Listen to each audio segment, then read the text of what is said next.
wrestling fans. My name is Brian Crazy. You're watching my brand, That from Brand of Wrestling, and I'm Jamie here on YouTube.com and the World Wide Web since 2010, providing you with the wrestling news, reviews, rumors, insight that you're grown accustomed to. And you saw the title of this video. I am back with my review of this week's edition of the second longest running weekly episodic television show in history. That's right, Friday Night SmackDown, a special Tuesday night edition of Friday Night SmackDown that has been dubbed Super SmackDown Live. We start off the show with Miz TV. His guests tonight are Dolph Ziggler, AJ Lee, and Big E Langston. AJ says Cena broke her heart, and he was supposed to be different. He was not supposed to be like Daniel Bryan. He wasn't supposed to be like Punk. She says since Cena broke her heart, she's helped Ziggler break him. Talking about the events that unfolded at the TLC pay-per-view during the main event that ended up costing John Cena his opportunity to win Dolph Ziggler's Money in the Bank briefcase and allowed Dolph Ziggler to retain that briefcase. It was a great opening segment. I love when The Miz is on the mic. The Miz has come so far since he first started off in the WWE, since he was on the Real World so many years ago. This is a guy that wants to learn his craft. This is a guy that wants to become better, and you could tell every day, every month, every week that goes by, The Miz is just getting better and better and better. Trust me, I wasn't originally a Miz fan. Now I'm on the Miz bandwagon, and there's a reason I am, because he is a great superstar. He is talented on the mic, and he can back it up in the ring as well.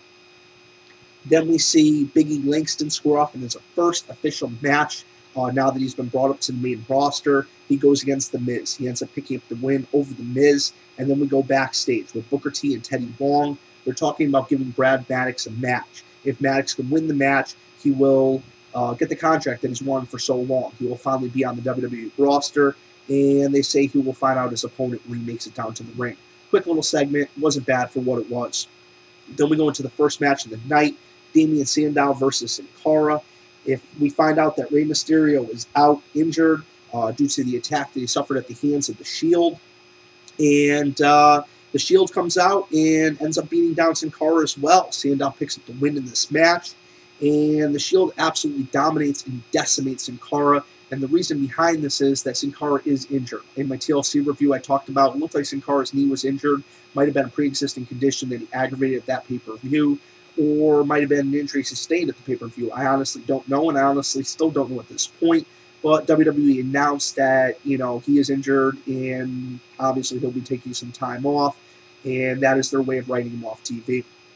Then we go into the second match of the night. It is Santino versus Lord Tensai. We saw, the situation between these two guys become a little tense last night on the Slammy Awards when they were presenting the award. This is after Tensai was beat earlier on in the night in his match against Kofi Kingston. And then he came out and, like one of my subscribers, ST Striker, said, he pulled the Shockmaster. He just flopped right on his face.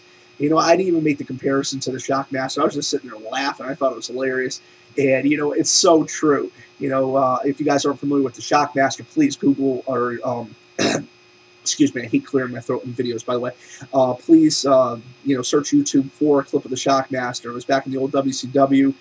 He's got like a stormtrooper helmet on that's like painted with like silver glitter paint. He comes walking through this curtain. He ends up falling. His helmet ends up falling off. I mean, it's just funny stuff, guys. Check it out.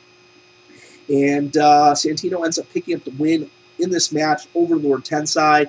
And during the match, the crowd was doing their same typical thing. They were chanting Albert. They were chanting Albert. They were chanting Albert. And like I've said, I think Lord Tensai could have been an incredible gimmick. Two things. One, I honestly think they dropped the ball on him only after a few Raws. I think he had an incredible gimmick, and I think if they embraced the history with Johnny Ace being a superstar that fought over in Japan, made his name in Japan, and that's why he got Tensai to be, a bodyguard for him, not just a wrestler that's going to kind of do his bidding occasionally, but to be an actual bodyguard for him and, work on, feed off of that history that they have as both Japanese wrestlers. Well, as American wrestlers that went to Japan, made their names there, and were successful there. I mean, I think it was a good match. Don't get me wrong, for what it was quick, but Santino picked up the win. Then, like I mentioned previously, we go to the update mentioning that Sin Cara is injured due to the Shield, and they don't know how long he's going to be out. Then we go into the third match of the night. It's Wade Barrett and the Primetime Players versus Kofi Kingston and Team Hell No. Kofi Kingston and Hell No pick up the win in the six-man tag team match. Then CM Punk, the current WWE champion, comes out, and he talks about how he should have won the Wrestler of the Year award because he's been champion for 394 days as of tonight. And then Ryback comes out. Ryback says, I know that you're going to be medically cleared soon, and I want my shot at the WWE title that I wasn't able to get at the TLC pay-per-view due to your knee injury, and I want it on the first Monday Night Raw of 2013. Now, I don't know if this is official, but they were sure hinting at that Ryback will square off against CM Punk at the first Raw of 2013. Then we go into Ryback versus Antonio Cesaro. This is the match that ended up going to a no contest last night on Monday Night Raw due to Cesaro walking out, and Ryback picked up the win over Antonio Cesaro after hitting the shell shot. It was a decent match for what it was. I would have really liked to see more offensive from Antonio Cesaro. Claudio Castagnoli, Antonio Cesaro, whatever you want to call him, is a phenomenal athlete. He is one of the strongest guys in the WWE at this point, and he's one of the most legitimate, tough guys and legitimate badasses in the WWE. For the last couple months, he's been wrestling with pretty much a broken hand. He hasn't complained. He's gone out there. He's gotten the job done. And quite frankly, he keeps kicking ass. And I would have really liked to see a little bit more offensive against Cesaro. But I understand what they were trying to do in this match. They were trying to make Ryback look strong. But you shouldn't make your current United States champion look weak, trying to make the #1 contender for the world title look strong. That's just my opinion. I think they could have, made this come off so both guys look good. Then we go into a backstage skit with Caitlyn and AJ Lee.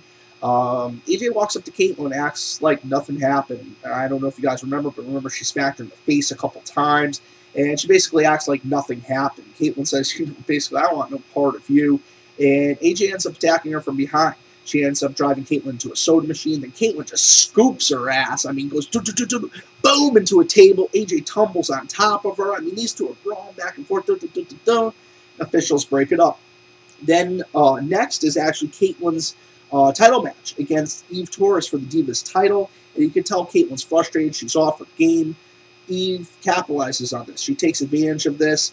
And unfortunately, Caitlyn does not capture the Divas title tonight on Super SmackDown Live. Then we go into a segment backstage as Dolph Ziggler and AJ Lee. These two are all kissy-kissy. Big E Langston standing back there, completely silent, just watching guard over AJ Lee. He is her bodyguard, and I assume that he takes care of Dolph Ziggler as well. And we see Big Show walk up, and he gives a pretty stern warning to Dolph Ziggler. He says, if you try to do that crap again, what you tried to do last night, meaning if you try to cash in the Money in the Bank briefcase, you're going to be knocked out so hard, your contract's going to expire before you're going to have the opportunity to try to cash it in. And it's a pretty good segment. Big Show sometimes really wows you, and sometimes you're like, really, dude? Come on. But good backstage segment, I do have to say. Then we go into Brad Maddox versus a surprise opponent in Brodus Clay. I do have to say, Maddox didn't look too great in this match. He's definitely looked better in previous matches. Didn't look too great here, and Brodus didn't look too great here either. It looked like both men were just a little bit off their game.